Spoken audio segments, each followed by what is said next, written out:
ഇപ്പോഴത്തേന് നമുക്കൊരു zinc tap set ചെയ്യാൻ പോവുകയാണ്. നമ്മൾ എടുത്തേക്കുന്നത് സെറയുടെയാണ് കൊണ്ടുവന്നേക്കുന്നത്. അതാണ് നമുക്കിനി സെറ്റ് ചെയ്യേണ്ടത്. ഇതിൻ്റെ അകത്ത് വന്നത് ഈ സിങ്ക് ടാപ്പിൻ്റെ ബാക്ക് സൈഡിലാണ് എല്ലങ്കി വെച്ചിട്ട് ടൈറ്റ് ചെയ്യുന്നത്. അതാണ് ഏറ്റവും വലിയൊരു പ്രോബ്ലം. അതുകൊണ്ട് നമുക്ക് ടൈറ്റ് ചെയ്യാനൊക്കെ കുറച്ച് ബുദ്ധിമുട്ടായിട്ട് വരും. ഇതിൻ്റെ കൂടെ എല്ലങ്കിയാണ് വരുന്നത്. അതുകൊണ്ടാണ് നമുക്ക് അഴിച്ചിട്ട് സെറ്റ് ചെയ്യേണ്ടത്. കാരണം ബാക്ക് സൈഡിൽ കൂടെ എല്ലങ്കിയുടെ ലെങ്തിനനുസരിച്ച് നമുക്കിട്ട് സെറ്റ് ചെയ്യാൻ പറ്റത്തില്ല. അതിന് വേണ്ടിയിട്ട് നമ്മളിവിടെ ചെയ്യുന്നത്, നമ്മൾ എടുത്തേക്കുന്ന എല്ലങ്കി ഉണ്ടല്ലോ, ആ എല്ലങ്കി അത് നമ്മൾ ഇതുപോലെ ഒന്ന് കട്ട് ചെയ്ത് ചെറുതാക്കിയതിന് ശേഷം മാത്രമേ നമുക്ക് സെറ്റ് ചെയ്യാൻ പറ്റത്തുള്ളൂ. ഇല്ല എന്നുണ്ടെങ്കിൽ ബാക്ക് സൈഡിൽ തട്ടി നമുക്ക് തിരിച്ചും മറിച്ചും നമുക്ക് മുറുക്കാൻ പറ്റത്തില്ല. അതുകൊണ്ടാണ് നമ്മൾ ആ എല്ലങ്കി കട്ട് ചെയ്തിട്ട് നമ്മൾ ഇത് സെറ്റ് ചെയ്തേക്കുന്നത്.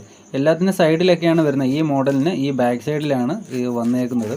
പക്ഷെ അവരറിഞ്ഞില്ല, അവർ കൊണ്ടുവന്ന് പോയി. അപ്പോൾ നമ്മളത് സെറ്റ് ചെയ്യാതിരിക്കാൻ പറ്റത്തില്ല. അതുകൊണ്ട് നമ്മൾ ഈ എല്ലങ്കി കട്ട് ചെയ്തിട്ട് നമ്മൾ എടുത്തു. അപ്പോൾ ഇങ്ങനെ ബാക്ക് സൈഡിലായിട്ടുള്ളത് മാക്സിമം ഒഴിവാക്കുന്നതായിരിക്കും നല്ലത്. സൈഡിൽ നിന്നൊക്കെ ആണെന്നുണ്ടെങ്കിൽ